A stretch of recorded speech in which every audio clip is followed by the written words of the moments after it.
Alright, here we go, the video that I've been putting off making for quite a while. Hello Internet, and welcome back to my channel.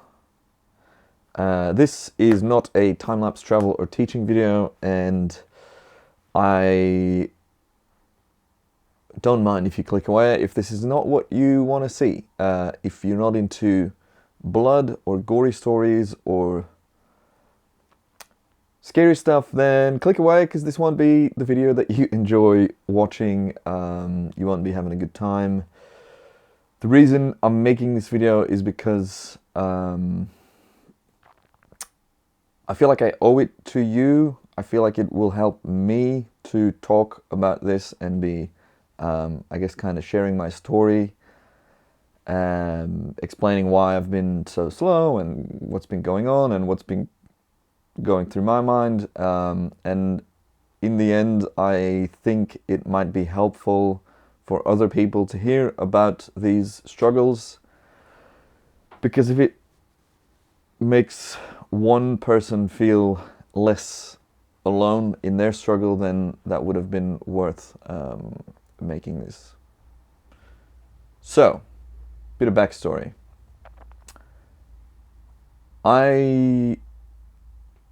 I always used to say, if you can have one goal in life, it's just to be happy.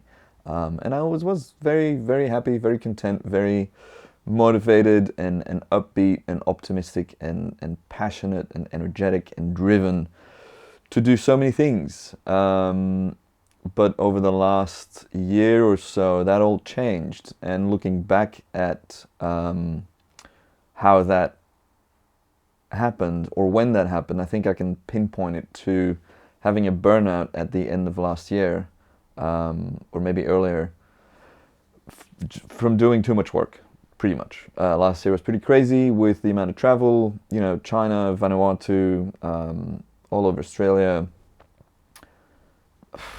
Yeah, I don't even know. I've been to Belgium twice. Just so many things happening at the same time, so many projects, deadlines, work that needed to be done, combined with the never-ending pressure of social media and feeling like I have to perform and deliver stuff all the time, led to, I guess, like, yeah, just a burnout.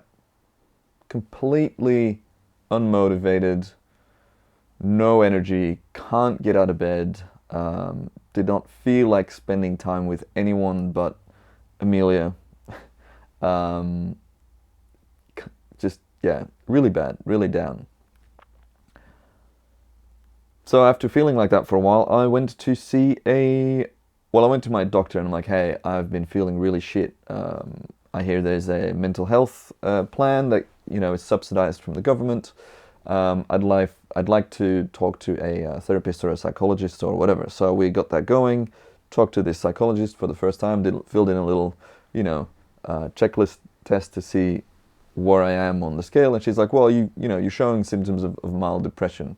So let's work on that.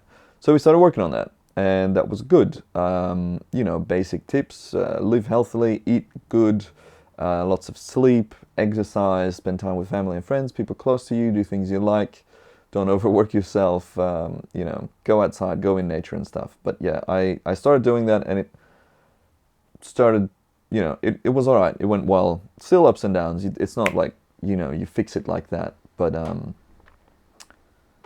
definitely improved from the low point that I was at then.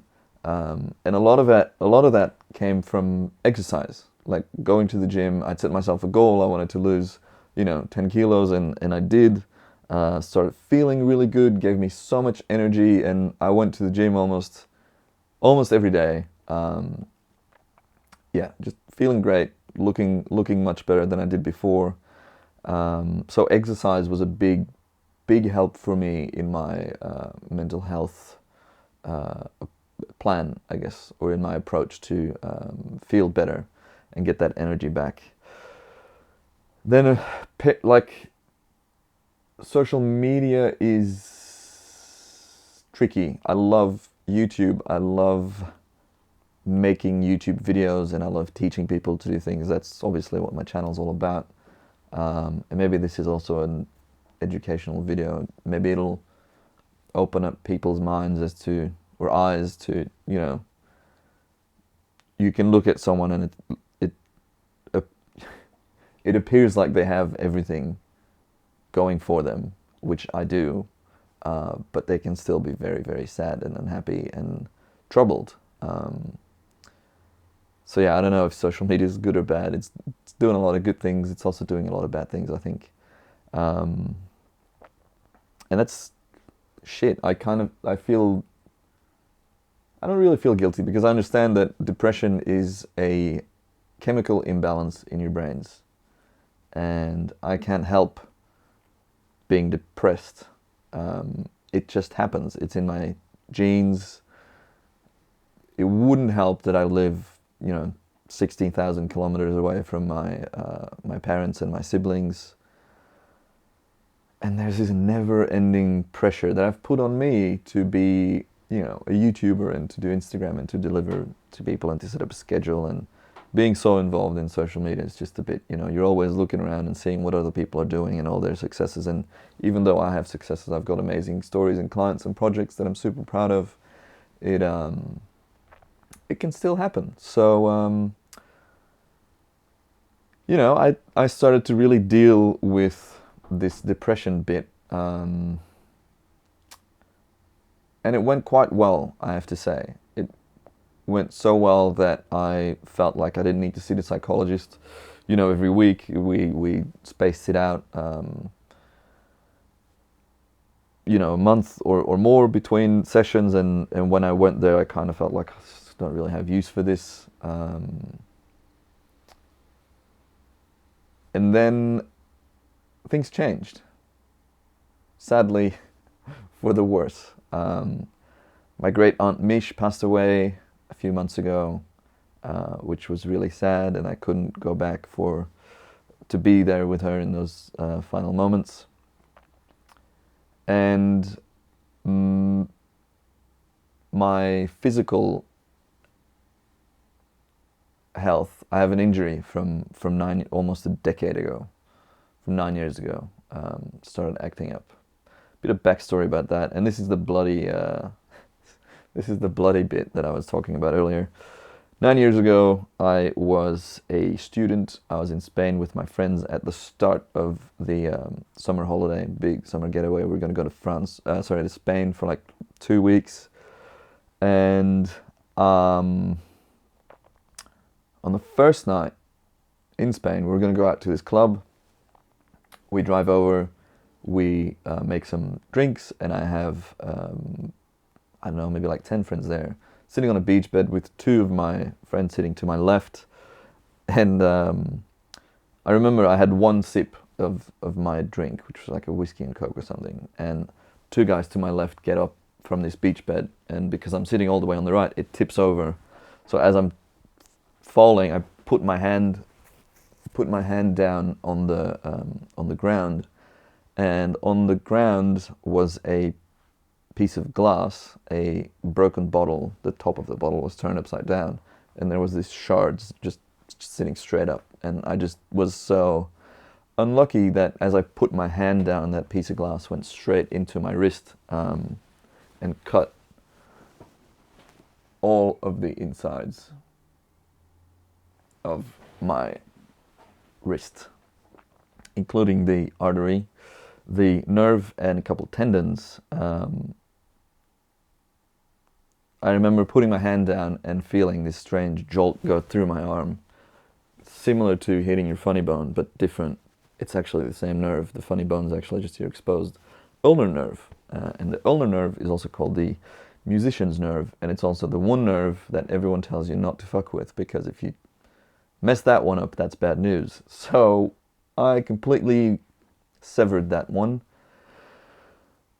and looked down, see blood gushing out of my wrist, grab it, and it's squirting out. And this is the most vivid part of that memory that I remember the sound of it, of the blood. With every heartbeat, it would just fly out. So I put pressure on, below the wound. Everyone's freaking out, obviously, because I'm losing a lot of blood. And then we run to the entrance of this club where there's this bouncer. It was before the club opened. We were just, pre-gaming or whatever. Go up to this bouncer and say, there's been an accident. We need to go to your first aid station, which you would assume every club has, which they had actually. In the 10 or maybe 20 seconds it took to share what had happened, because there was a bit of a language barrier. There was apparently a pool of blood around me, just kind of around me, blood that I'd lost. So the guy sees the gravity of the situation, and we go to the club, leaving behind this massive trail of blood, call an ambulance, go to the hospital, get surgery there. They stitch me all up in the middle of the night for, I think, 90 minutes. 3 neurosurgeons fused back the nerve. They blocked off the artery, because apparently that's how that happens, and fused these tendons that got cut. And the tendon they fixed is the one that does that, and these ones in these fingers. Now, when you cut a nerve, it takes a long time to heal. When you damage one, it takes a long time. When you cut one, it has to kind of regrow, and it regrows.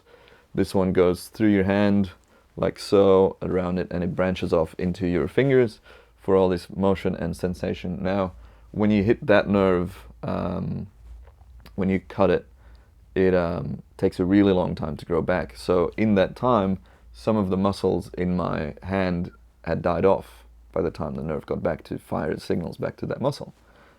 So I can't actually close that. I don't have a lot of strength in my hand.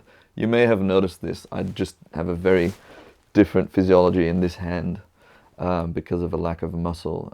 I can't lean on this hand. I can't sit back and lean, or like lean against the wall, because there's not enough muscle to protect the inner workings of this hand, and it's all quite painful. So yeah, I think 2 years of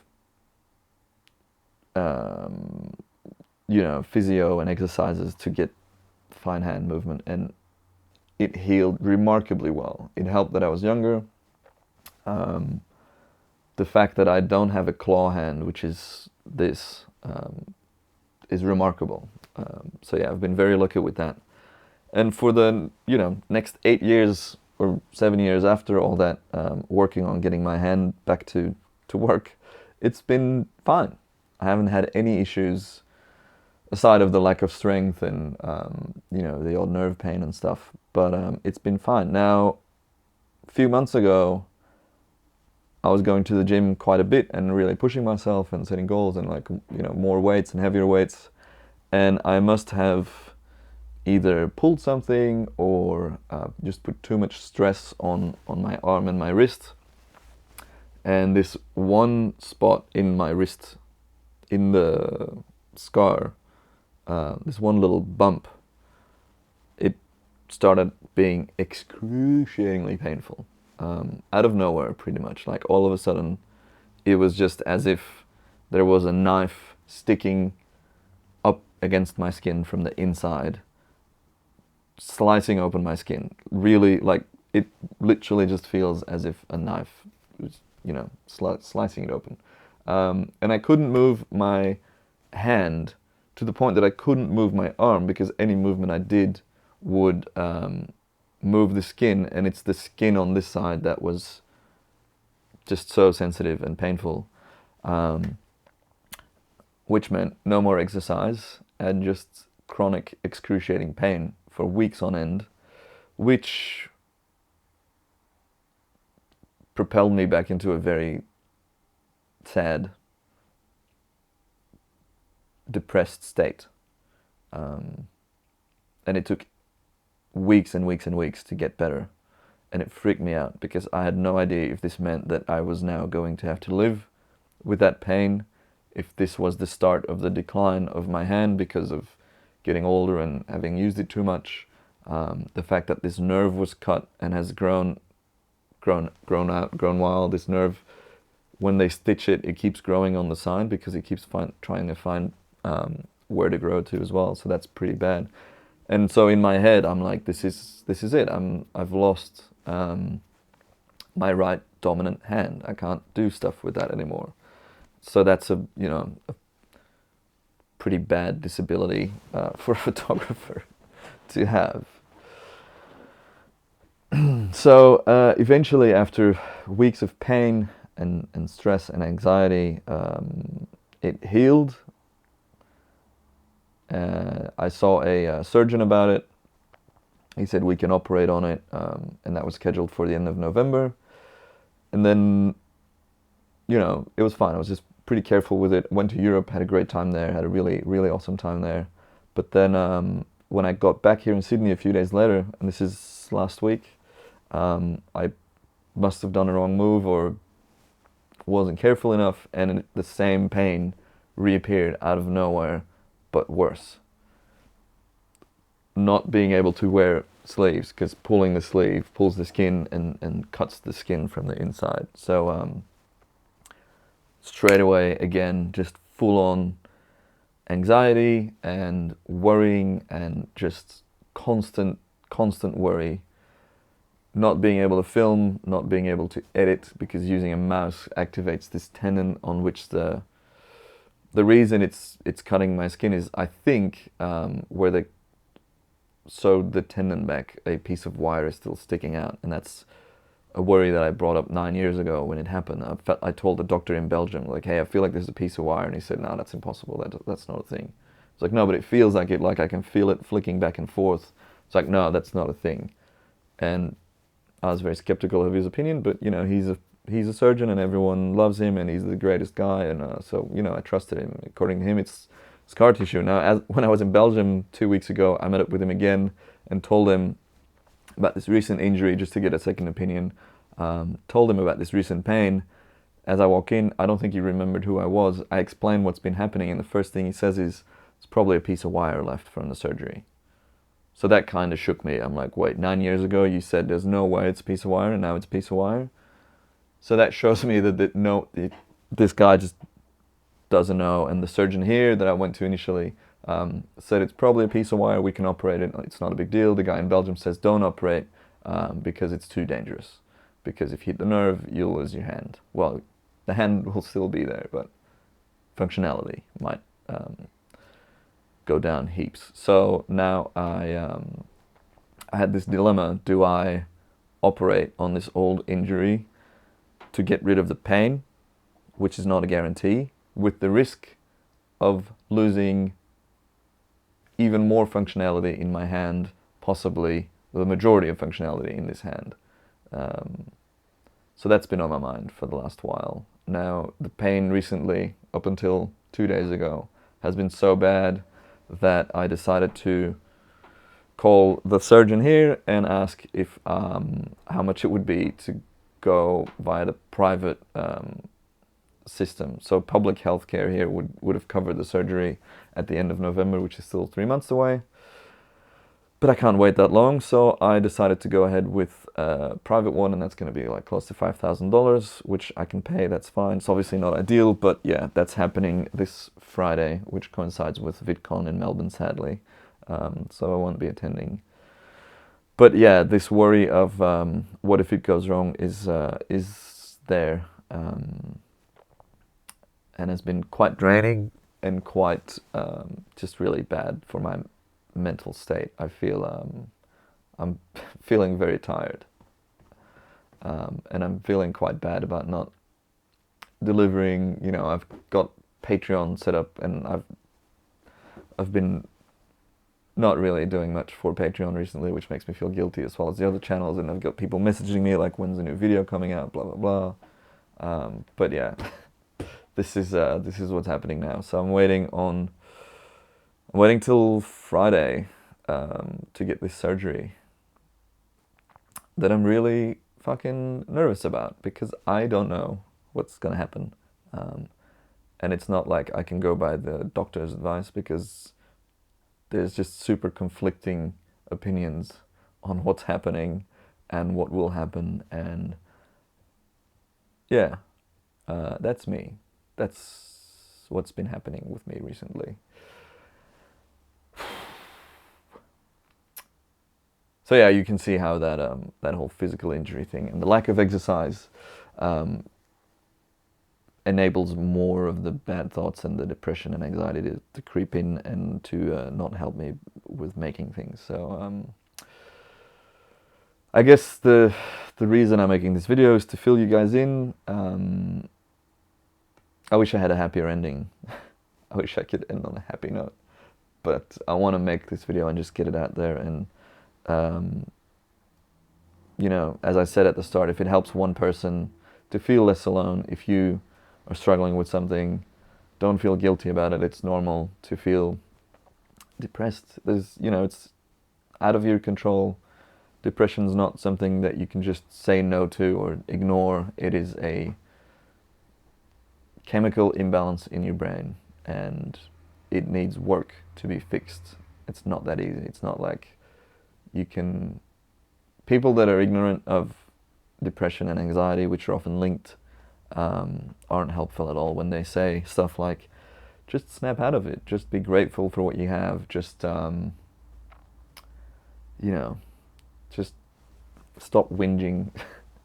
You've got everything you want. You've got, you know, thousands of people that love what you make. You've got, you know, a nice place in Sydney. You got family, friends. Usually they say you got health, but kind of struggling with that right now. But yeah, don't feel bad because you feel bad and you feel guilty about it. It's fine. What I do want you to do, if you feel bad and you don't know why or how, just go see your doctor. Go see your general practitioner, GP, is that what they call it? Go to your huisdokter and say you've been feeling bad or sad or down, and just open up and be like, I'd like to talk to someone about this and work on it. Just don't just ignore it. Reach out to people around you or to your doctor, to a professional, and just do it and get better. And know that you're not alone. There are millions of us. That's kind of all I wanted to share today. Thanks for sitting through. This video's been running for 22 minutes. Not a lot of positive vibes. Go watch something fun after this. Thank you for tuning in. I will keep you posted, obviously, on how the surgery goes on Friday. And yeah, I'll see you guys in the next video. I forgot to ask you guys for a favor, as I'll be out of action, I don't know how long for, and it's gonna be hard to make videos that I still want to keep doing. Please post questions in the comments so I can do a live stream on YouTube where I answer your questions. I need as many questions as possible so I can fill up a long video with lots of answers. So yeah, if you have any about anything, really, drop them down below and I'll hopefully get back to you. Thanks.